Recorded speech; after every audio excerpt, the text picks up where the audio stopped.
All right, let's talk swing playing. I think golfers kind of don't understand the idea of swing playing. It can be pretty complicated. I still think the best ever visual for any golfer to have is in the book I'm holding in my hand, which is Ben Hogan's 5 Lessons, The Modern Fundamentals of Golf. And in it, there's this great picture of Hogan from the side, and he's at the top of his golf swing. Well, he's at address to and at the top of his golf swing. But there's a plane of glass, a giant, like I would say 20-foot by 20-foot glass that is on a tilted angle from his golf ball and rests up on his shoulder. So if you look at a golfer from the side, from down the line, you're standing behind him or her to line them up to hit. We call that the down the line view. From that view, if you think of a giant sheet of glass or plexiglass or whatever that starts at the golf ball and rests on the golfer's shoulder, that's the uppermost point of a plane. You never want your arm to break that glass. You don't want your club head to break that glass. And when golfers try to make bigger swings, many, many times as they swing back, they lift their arms or stand up out of posture. The other thing I love so much about this image is if he had this giant sheet of glass on his shoulders, he'd have to stay in posture and just turn his shoulders on the glass, right? Heavy. Think of the weight of that thing. So most golfers I work with, they're so focused on club head and making their swing bigger to try to get some more speed that the first thing they do is they come up and out of posture. And if you did that, you'd tilt your plane and you'd get yourself up too high, right? Immediately. And then the second things people do is they lift the arms up, again, trying to reach for the sky to create some height. So whenever you stand up in your backswing or you swing your arms up too vertically, in either case, you create yourself a steeper plane or you're above the proper plane, which is this sheet of glass that goes on your shoulders down to the golf ball, right? So when you swing down at the golf ball from that position, you're going to put side spin on it and slice the ball. So for the 85% of you listening, there's 10 cars driving down the street listening to this show. 8.5 of the drivers are hitting some kind of a slice, right? And usually it's caused because you lift your arms up too high trying to create a bigger arc, or because you're not that flexible and in trying to make a big backswing, you stand up out of your posture. In either case, you create a steep plane, you're over top of the plane, you're outside of the line you're supposed to be on, any way you want to say it, and you're going to cut across and spin that golf ball. So in all cases, you're in deep trouble.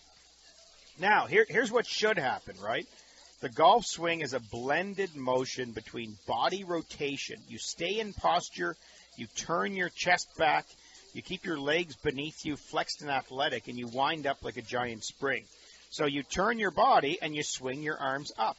If you do it in timing, with rhythm, the right way, by the time the club reaches waist high, it should be both parallel to the ground, obviously, once it gets to waist high. It's not obviously, but it should be parallel to the ground. It should also be parallel to the line you want to hit on. In other words, the golf shaft would kind of cut through the toes of your shoes, right? And then as you continue to turn, the club goes up over your back shoulder, just underneath this giant sheet of Ben Hogan glass. If you do that, you're going to be in a really good position to deliver the club. You have to maintain posture, maintain flex, and not swing too high. The other thing you can do that's bad, though, is over-rotate your body or pull your arms way across your body. I see this a lot. As a matter of fact, I saw one of the Sens yesterday. I won't name him, but over at the Royal Ottawa, I was having a great match with a couple of friends, and I saw him, and he was pulling his arms across his chest too much. Sometimes golfers get confused, right, and they think a flatter swing, one that's a little shallower and better, a little more baseball-like, underneath that plane of glass that Ben Hogan uses. They think that if they pull their arms across their chest, that flattens out their swing. But actually, if you pull your arms across your body too much, that just gets your arms in behind you. You know, they're not in front of your chest, so they're supported and athletic. So it gets confusing, right? When I work with people, you really have to understand the difference between a flatter swing or one where the arms just pull across the chest. And normally when the arms get stuck in behind you, you end up kind of hoisting them out anyway and hitting a slice anyway. So understanding the positions of the golf swing, where the club should be at waist high, where it should be at chest high, where it should be at the top, all of those things are kind of building blocks or dominoes being knocked over so the swing can continue properly. And the fundamental issue with playing is people trying to do too much, stand up, swing to the sky, over-rotate, pull their arms across them, doing all these different things. It puts you in a less, I guess just simply put, a less good position to move forward from. So you need to take a lesson or two. You need to understand that, as I turn my body and swing my arms up, where should the club be at this point? Where should the club be at this point? Where should it be at this point? To kind of understand the concept of playing.